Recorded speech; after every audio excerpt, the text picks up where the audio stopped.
आज मला सकाळी ग्राउंडला जायला जेव्हा आलाच नव्हता.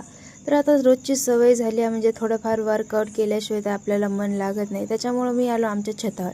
आता आमच्या काकूने छतावरच खूप साऱ्या म्हणजे असं भाजीपाला वगैरे लावलेला होता आणि मग मी तिथं वॉर्मअप वगैरे करून घेतला. आता बॉडी स्ट्रेचिंग करून घेतली आणि मग असं मस्त छोटासा सूर्य उगवला होता.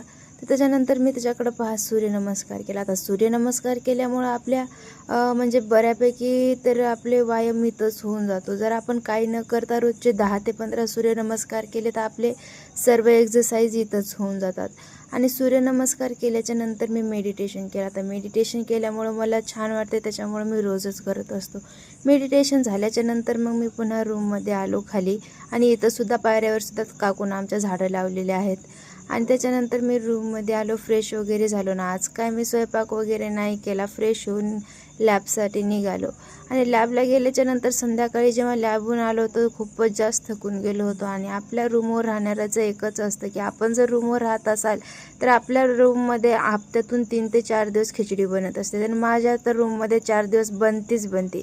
आणि आता मला उभा टाकून बनवायचा कंटाळा येऊ लागला होता, तर मी किचन वट्ट्यावर बसूनच खिचडी बनवली. खिचडी छान झाली होती. खिचडी खाऊन मी झोपी गेलो, कारण उद्या लवकर सकाळी उठायचे.